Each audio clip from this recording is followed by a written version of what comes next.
Good morning. एक बार आपका फिर से स्वागत है मेरे चैनल में। हमारा आज का जो टॉपिक है वह है सुरक्षा।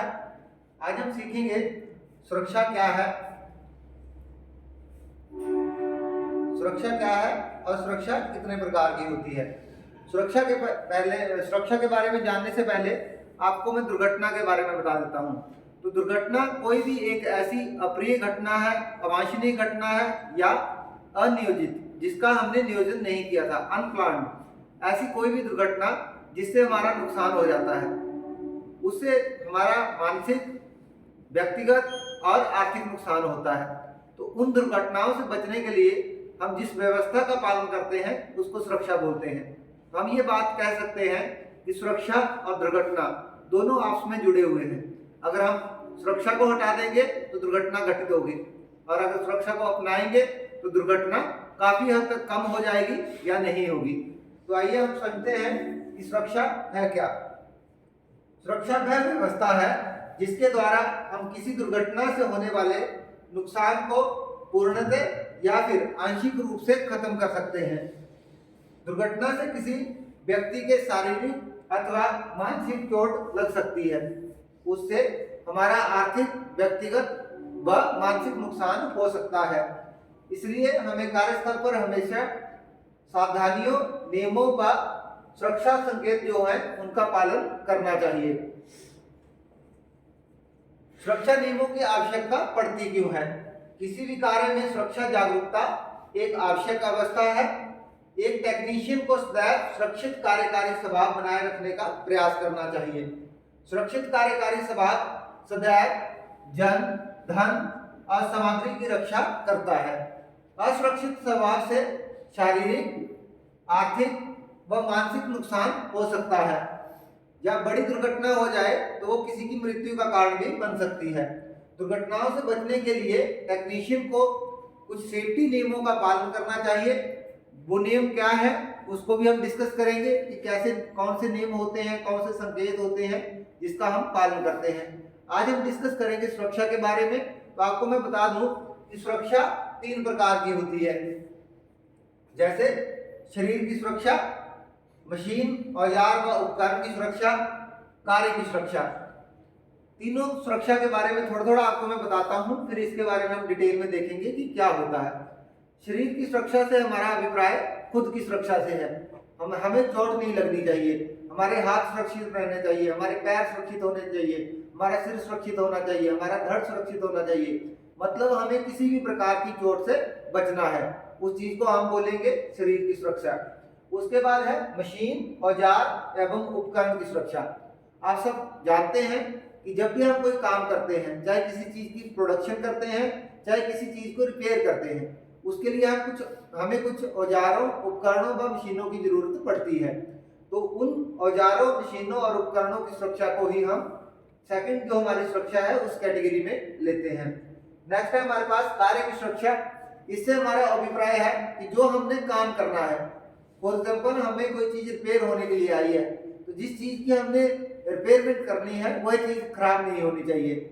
कोई जॉब हम बना रहे हैं, फॉर एग्जाम्पल हमने पाइप कटिंग ही करनी है, तो वो हमारी जो कटिंग है वह ठीक होनी चाहिए, वो हमारा जॉब है, वो बिल्कुल सही होना चाहिए। तो वह है कार्य की सुरक्षा। इसको डायग्रामेटिकली भी आप देख सकते हैं कि सुरक्षा personal safety, machine, tool and equipment safety और जॉब सेफ्टी। आइए हम इसको वन बाय वन डिटेल में देखते हैं। तो शरीर की सुरक्षा से हमारा अभिप्राय क्या है? शरीर की सुरक्षा का अर्थ उन सुरक्षाओं से है जिनके द्वारा हम अपने आप को कार्यशाला में कार्य करते समय किसी भी दुर्घटना से बचा सकते हैं। किसी भी दुर्घटना से बचने के लिए हमें इन बातों का ध्यान रखना चाहिए, जैसे किसी चलती हुई मशीन पर कार्य करते समय उसके पुर्जों जैसे बेल्ट इत्यादि को नहीं छूना चाहिए। यदि किसी मशीन के घूमने वाले पुर्जे पर कवर लगा है तो चलती मशीन में कवर नहीं हटाना चाहिए। चलती हुई मशीन में तेल, ग्रीस इत्यादि नहीं करना चाहिए। मशीन पर कार्य करते समय हमें ढीले कपड़े नहीं पहनने चाहिए। जो हमारी वर्कशॉप ड्रेस है या फिर जो वहाँ इंडस्ट्री की जो ड्रेस है वही पहननी चाहिए, क्योंकि जो ढीले कपड़े हैं वह कई बार मशीन के जो मूवेबल पार्ट होते हैं उसमें फंस जाते हैं, जो दुर्घटना का कारण बनते हैं। नेक्स्ट है कार्यशाला में तेल, पेट्रोल अथवा बिजली से आग लग जाए तो उसे पानी से नहीं बुझाना चाहिए। इसके लिए हमें रेत, मिट्टी व आग बुझाने वाली गैस, जिसको हम CO2 या CTC का नाम देते हैं, उनका प्रयोग करना चाहिए। ऑटोमोबाइल कार्यशाला में डीजल, पेट्रोल तथा ब्रेक ऑयल का प्रयोग होता है। ये हमारी आंखों में नहीं जाने चाहिए, क्योंकि ये जहरीले हो सकते हैं, खतरनाक हो सकते हैं हमारी आंखों के लिए, तो इनसे हमें अपनी आंखों को बचाना चाहिए। इसके अलावा बैटरी को जब हम उठाते हैं, हम जानते हैं बैटरी में एसिड होता है, तो वो हमारे कपड़ों पे नहीं गिरना चाहिए, उससे हमारे स्किन को भी नुकसान हो सकता है, कपड़ों को तो नुकसान होगा ही। उसके बाद जब बैटरी चार्ज हो रही हो तो हमें बैटरी के अंदर नहीं झांकना चाहिए, क्योंकि उसमें जो एसिड होता है उससे गैसें बनती हैं जो ऊपर उठती हैं। जब हम बैटरी में झांकेंगे तो वो हमारी आईज के साथ कांटेक्ट में आएगी, जो हमारे लिए खतरनाक हो सकती है। जो हमारे नुकीले औजार हैं, जैसे फाइल की टोंग होती है, या कोई भी और रीमर है, स्क्राइबर है, तो उनका यूज हमें सावधानी पूर्वक करना चाहिए, नहीं तो वो हमारे हाथ में, हथेली में यहाँ चोट कर सकते हैं। उसके बाद है ग्राइंडर पर किसी पुर्जे या औजार की ग्राइंडिंग करते समय हमें चश्मा जरूर पहनना चाहिए, क्योंकि जब ग्राइंडिंग होती है तो जिस धातु की हम ग्राइंडिंग करते हैं उसके भी कण बाहर उठते हैं, और जो ग्राइंडिंग स्टोन है उसके भी कण निकलते हैं, तो वो हमारी आंखों में अगर गिर जाए तो वो नुकसान देंगे, इसलिए हमें चश्मे का प्रयोग करना चाहिए। किसी भी मशीन पर कार्य करने से पहले उस मशीन की जो सेफ्टी के साथ चलाने की विधि है, ऑपरेटिंग जो प्रोसीजर है, उसकी हमें जानकारी होनी चाहिए, नहीं तो हम मशीन को गलत तरीके से चलाएंगे जो हमें नुकसान देगा। नेक्स्ट है, हाथ से प्रयोग होने वाले औजार पर तेल या ग्रीस इत्यादि नहीं लगी होनी चाहिए, क्योंकि अगर ये चीज लगी होगी तो वह चिकनाई देगी, और चिकनाई के कारण वो चीज हमारे हाथ से फिसल सकती है। जब हमारी पकड़ कमजोर हो जाएगी टूल के ऊपर तो वो दुर्घटना का कारण बनेगा। दूसरा है हमारे पास मशीन, औजार एवं उपकरण की सुरक्षा। तो इससे हमारा तात्पर्य है मशीनों के उत्पादन व उसके किसी भाग को बनाने अथवा उनकी मरम्मत करने के लिए विभिन्न संक्रियाएं होती हैं। कोई भी जो काम हम करते हैं वह एकदम नहीं तैयार हो जाता, उसके लिए अलग अलग ऑपरेशंस होते हैं, जैसे कटिंग, ड्रिलिंग, फाइलिंग। तो जो वो ऑपरेशन होंगे उनके लिए हमें अलग अलग औजारों, उपकरणों व मशीनों की जरूरत पड़ती है। तो उनकी सुरक्षा कैसे करनी है हमने? तो चलती हुई मशीन पर किसी कारणवश अगर विद्युत आपूर्ति बंद हो जाती है तो हमें मशीन को बंद कर देना चाहिए, क्योंकि जब एक मशीन, फॉर एग्जांपल टर्निंग में लेथ मशीन है, जब वो कटिंग कर रही होती है तो वो एक अपने फ्लो में कटिंग करती है, जो उसका टूल है वो स्पीड के साथ कट करता है। लेकिन जैसे लाइट चली जाती है, विद्युत आपूर्ति जो है बंद हो जाती है, तो क्या होगा, अगर लाइट दोबारा एकदम आएगी, मशीन झटके से चलेगी, तो वो टूल हमारी जॉब में फंस जाएगा, जिससे वो हमारा टूल भी टूट सकता है, मशीन को भी नुकसान हो सकता है। तो जैसे लाइट चली जाती है हमें मशीन तुरंत बंद कर देनी चाहिए। नेक्स्ट है, जिन मशीनों व औजारों से कार्य लिया जाता है उन्हें कार्य करने के तुरंत बाद उसी जगह रख देना चाहिए। मतलब इसमें हमें जो 5S मेथोडोलॉजी है उसका जो सेकंड S है, क्रम के अनुसार रखना, जिस चीज की जगह है उसी जगह पे उस चीज को रखते हैं, तो वो हमें यहाँ करना चाहिए। नेक्स्ट है, किसी भी घूमती मशीन पर जॉब की माप नहीं लेनी चाहिए। अगर हमने जॉब की मेजरमेंट करनी है तो मशीन को पहले रोक लें, उसके बाद मेजरमेंट करें। किसी भी पार्ट को खोलने व बांधने के लिए निर्धारित औजारों का ही उपयोग करना चाहिए। जैसे फॉर एग्जांपल हमने नट बोल्ट खोलना है तो उसके लिए जिस तरह का स्पैनर जो है डेजिग्नेटेड है उसी का यूज करना चाहिए, नहीं तो जो बोल्ट का हेड है वो गोल हो जाएगा और फिर कोई भी वहां पे स्पैनर या जो हम ब्रेंच बोलते हैं वो काम नहीं करेगा। नेक्स्ट है, कटिंग औजारों जैसे स्क्राइबर है, ये मार्किंग में आ जाएगा, स्क्रैपर भी हो सकता है, फाइल इत्यादि को अन्य औजारों से अलग रखना चाहिए, क्योंकि जो स्क्राइबर है वो भी आपको पता है में निशान लगा देता है, जो हमारे कटिंग टूल है वो भी निशान लगा कटिंग कर सकते हैं। तो जो हमारे ऐसे औजार हैं नुकीले होते हैं जो जिनकी टिप तेज है, उनको हमें बाकी औजारों से अलग रखना चाहिए ताकि ये दूसरे औजारों पे निशान ना बना दे। फाइलिंग के इस्तेमाल किए जाने वाली फाइल पर चिकनाई नहीं होनी चाहिए। जब हम फाइलिंग करते हैं तो उसमें अगर चिकनाई होगी, कोई ग्रीस वगैरह लगी होगी, तो जिस काम के लिए हमने उस फाइल का यूज करना है घिसाई के लिए, वह काम ही नहीं हो पाएगा। इसलिए ये जो हमारी फाइल है वह किसी भी चिकनाई वाले मटेरियल से रहित होनी चाहिए, उस पर ये चिकनाई वाले पदार्थ नहीं होने चाहिए। जो अगली सुरक्षा है वह है जॉब सेफ्टी। जो काम हम कर रहे हैं, जो पुर्जा हम तैयार कर रहे हैं, या जिस चीज की हम रिपेयर कर रहे हैं, उस चीज की सुरक्षा।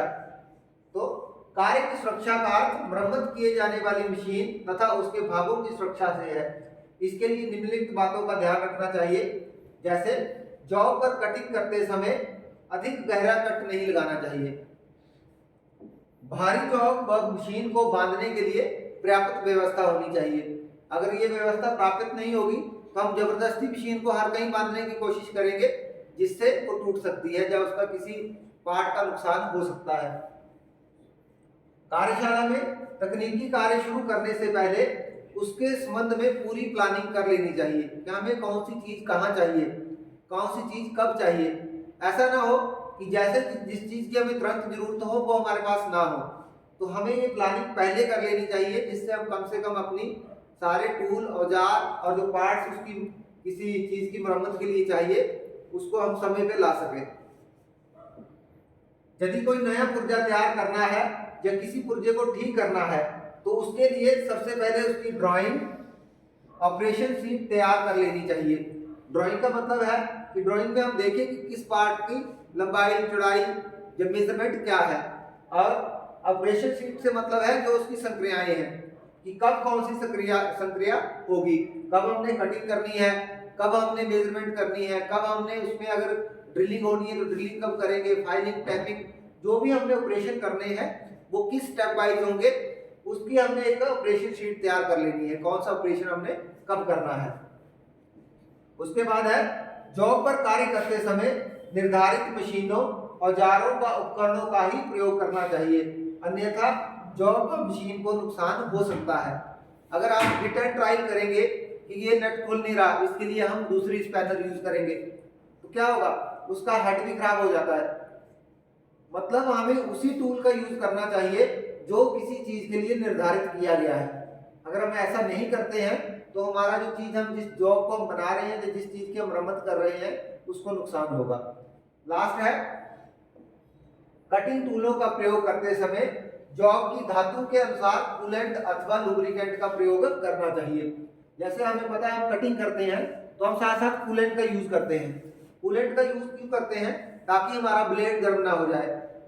ब्लेड गर्म होगा तो टूट जाएगा, तो हम ब्लेड जो भी हमारा कटिंग टूल है उसको बचाने के लिए साथ साथ कटिंग करते रहते हैं।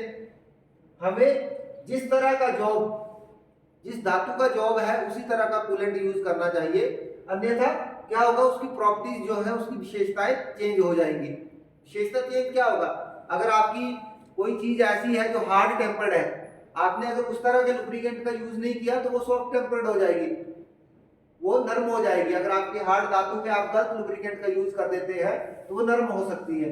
जिस काम के लिए आपने उसको यूज करना है वह काम नहीं हो पाएगा। अगर आपकी नर्म धातु है उसके ऊपर आपने कोई ऐसा लुब्रिकेंट यूज कर दिया, कोई ऐसा कूलेंट यूज कर दिया जो उसको हार्ड बना दे, तब भी जैसी आपकी जॉब थी वो वैसी नहीं रहेगी। इसलिए जैसी जॉब हो हमें वैसे ही कूलेंट व लुब्रिकेंट का यूज करना चाहिए। तो आज का जो वीडियो था वो हमारा सुरक्षा के बारे में था। आज हमने सीखा कि सुरक्षा क्या है, दुर्घटना क्या होती है और सुरक्षा के प्रकार क्या हैं। तो आज की वीडियो में इतना ही। नेक्स्ट वीडियो में हम सीखेंगे कि सुरक्षा चिन्ह क्या होते हैं व सुरक्षा चिन्ह कितने प्रकार के होते हैं। धन्यवाद।